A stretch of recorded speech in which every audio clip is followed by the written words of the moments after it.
Good morning, Hunter. Good morning. Welcome to Coffee Update with Mike and Hunter. And Hunter, you got a clip of the day, my friend. Clip of the day. Let's do it. We're going to Pie Town this morning. It's been a while. What's that? I did not. I just slept on at the end of the Pie Town Road. I think I'm going to sit here and sit. Matthew V. At the end of the Pie Town Road, just down on 117. Another cool found character along the way. Love it. I was too tired to get here. Yeah. Did you come from the north? I came from Cuba yesterday, so it was just... Tucker, right? No. That was last week. I can't remember his name. Yeah. So by 10 o'clock, I was on... But we spent some good time in this place. We got lots of... We were there for a while. We even kind of, if I recall, once Matthew took off, we even kind of stuck around and had another round of pancakes and coffee. So and, we had pie with him right after this? When we went back? I think, yeah. So he ate, and then we went back to the toaster house for the pie, him eating the pie scene. And then you and I came back here and had our second breakfast. Yeah. And then kind of caught up on a few things and whatnot. It's just there's a microphone hanging in the shot right here. So have you seen Nita lately? Yes, you see the little fuzzy boom mic. He's talking about Nita. It's cool how Matthew knew everybody. Morning, Joanne. You heard it. You heard about Treeland. He knew these communities. You know, like no one did. Like he'd go into them. Like it's just cool. Like the trail system, the Trail Angels. And you could tell because he had done the route and the race before, having that knowledge, just gave him such a more of a unique experience. And I think that's also why anyone who's attempted the race, you kind of hear about it getting under your skin, and if you don't finish, you got to go back, or even if you do finish, you want to go back and experience all the experiences again. Yeah, for sure. So from what I understand, this place has had to close down. I think we talked about Pie Town in an earlier episode of this, and somebody even confirmed that they closed down maybe just for the summer, but I thought it was a little more permanent, like maybe changing ownership or something like that again. Well, I think when COVID smashed everything starting in March, the summer tourist season in Pie Town was kind of non-existent. So I think it happened after the summer when when they're used to so many tourists coming through, not happening. Yeah. Well, there's a dirt road from right near the ice caves all the way that comes out right near Pie Town Road.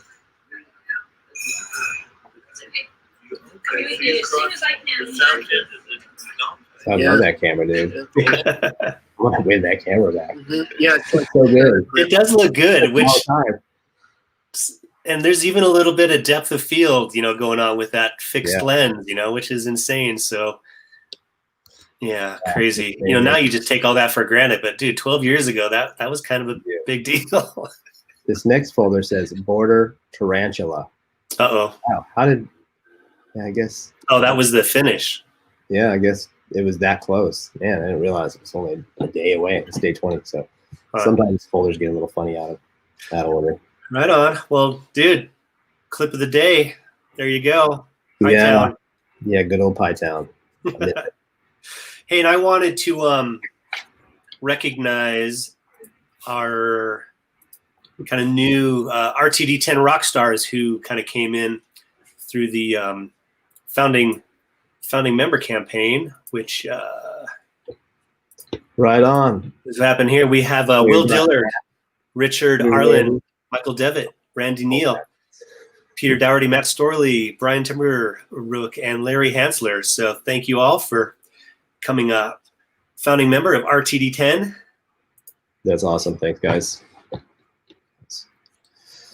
Yeah, Matt also helped out on another project I'm working on. So deeply appreciative. Again, if you're tuning in, there's no pressure if you can't help out, that's okay. We're here to just share what we can from the experience. It was so cool getting to do this and getting to look back in. We can't wait to get all this. Hey, Matt, good morning.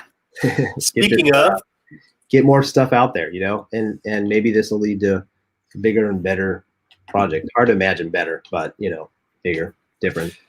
Yeah, and thank you. It's fun. Just the interesting take we're doing with this is kind of sharing this behind the scenes journey with you all. I know going back to the summer when we did the big 10-year celebration, we're all excited and wanted to do this thing that we're kind of documenting right now. But then the realization was, it's like, wait a second, I haven't done one of these in quite a few years. It takes a whole lot longer than you maybe think it does. So we're taking that long road and doing it right. And I think, we could whip something out, but I think, our production value. I think that's the reality is let's do it right and, get in there and get more out if we can for those that want it. So, yeah. And that's the thing. It's, in this world, people can choose to pay attention or not. Well, we were talking a little bit too before this started about just how we're getting re-inspired in our own ways just by being back in the film and re-engaging in some ways. And it's cool that it kind of naturally has that effect even on the guys that made it. Like just being around this again makes you like, let's think about it. I know you've thrown out the possibility of hitting a little bit of the trail this summer possibly. I don't know if we're supposed to talk about that yet, but maybe it'll happen. No, for sure. I think the way we have talked about this RTD10 kind of rolling out with the big box set and the bundle could definitely start shipping and show up right around the start of this year's Tour Divide race, if there is a start of this year's Tour Divide race. But yeah, I don't know. I'm feeling absolutely kind of re-inspired and reinvigorated. And I was kind of telling Hunter before we went live, I kind of shared a clip with John Stamstad and Matthew kind of a day or two before the race. And I was kind of standing there and I was looking at myself from 12 years ago, all kind of svelte and young looking. I'm like, oh my God, I'm an old, out of shape human being right now compared to that guy 12 years ago. It was, yeah. So it's like, so just seeing that was re-inspiring to me. So I got on my fat bike and went for a ride in the snow Saturday and ended up with a chipped bone in my wrist, but it's not too bad. I think it'll heal in about 3 weeks. Oh man, that's rough. Yeah, definitely. I'm feeling it too. Just it's one of those, like, this time in the Pacific Northwest is sometimes hard to get out there as much as you want to. And it's like, there's definitely ways to do it, obviously, but it's not just that. It's just like this lifespan of having kids and like certain things, competing with that extra time it's tough. But, I realize more and more too with kids, it's like you've got to show them the way, you've got to set those examples early. And so then make more of a point to get outside and to do more fitness and things like that, just to live a happier life.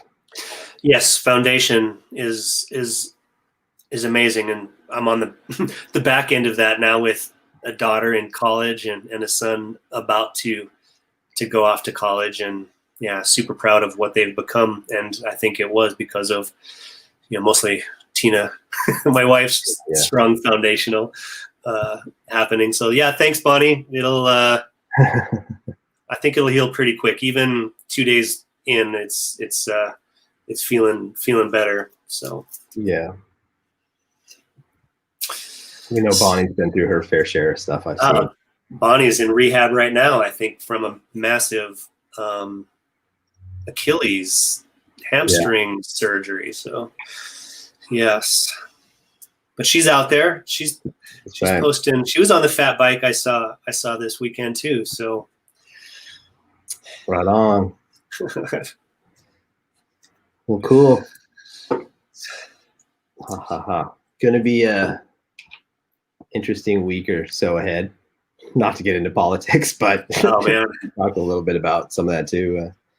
Just hoping everybody, no matter what you believe or what you think in, stays positive, and let's get through and enjoy the future, no matter what it is. Dude, yeah, and with you Trying to speak very vague here. well, you talked about last week, just one of the reasons you have made these documentary films, and I think the message in these films ultimately have a positive, inspirational, aspirational tone, to all these films that we've put out there. So, I think Yeah.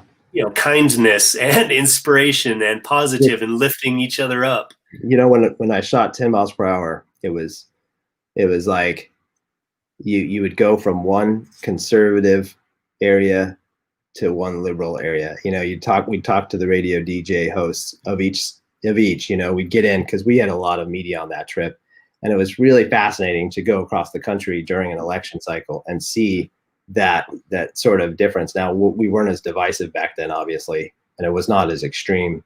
But at the end of the day, like, we're all very similar. The way I look at it is like you got this 10% on either side of the extremes, and then most of us fit in the middle. But unfortunately, that 10% is so loud now, and so there's so many things going on that side that it's unfortunately sort of warping and causing strain. So I don't know. It was to me. It's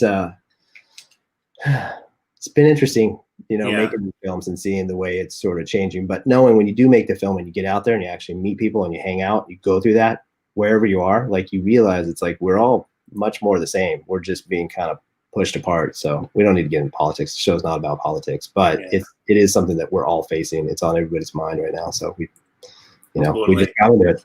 Sorry. Hey, no, man, for sure. Hey, Ryan, we want to invite you to come on with us one of these Monday mornings, maybe in the next 2, 3, 4 weeks. So I'll be reaching out to you, my friend.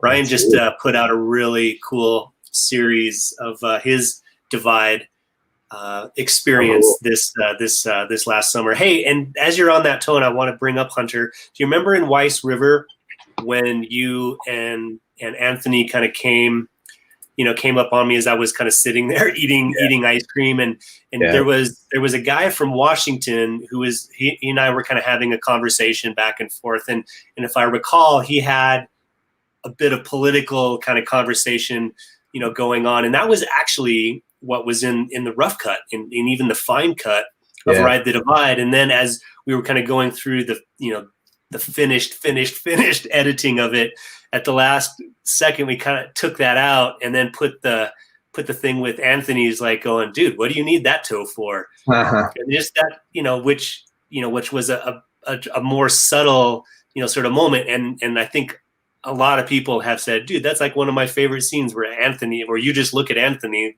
as he's ripping on your numb toe. So the power of editing. I've got it up. Well, it's close to it anyways, if you want to. Yeah, let's. Do you want to look at that? Do you have that up? Yeah, I just gotta find the exact. Dude, you're like an orchestra. Yeah, it's like director with the control room. Cue the scene. I was looking at that guy too. Yeah, it was interesting. I remember he had Washington plates, and I don't even remember, what he was ripping on. This dude. There he is. Yeah. He was ripping on something, Obama, or I don't remember. Yeah, that would be all right. He's a good guy, though. He's trying to help you. Him. He's got his own map. Yeah. You got your map. You guys are figuring things out. That was cool. Yeah. So this was in, like, one of the cut that was gonna be for real, but then you've got but then Anthony and his little zinger is what ended up in the final. Yeah. Nice. The zinger was a little earlier when you guys were. Okay. For that. Let's go up here. You made a call in. I don't think that call made the. No. Yeah. There you go. There's so much. What do you need that toe for? Yeah. Funny. Cool. She's probably that's probably how she trains. Gets up early in the morning.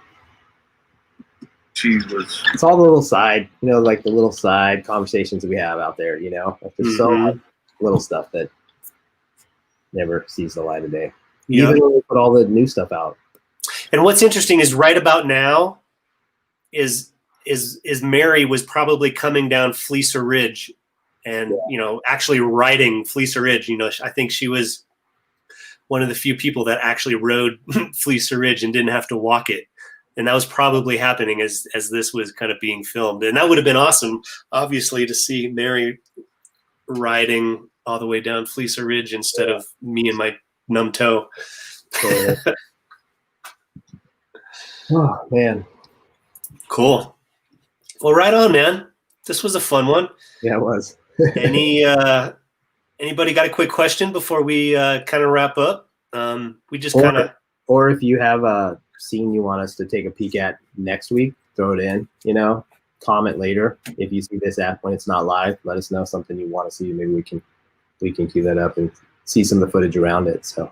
Yep, and I've started releasing some other clips on Facebook and Instagram and social media. So make sure you're following Ride the Divide's Instagram, Facebook pages as well.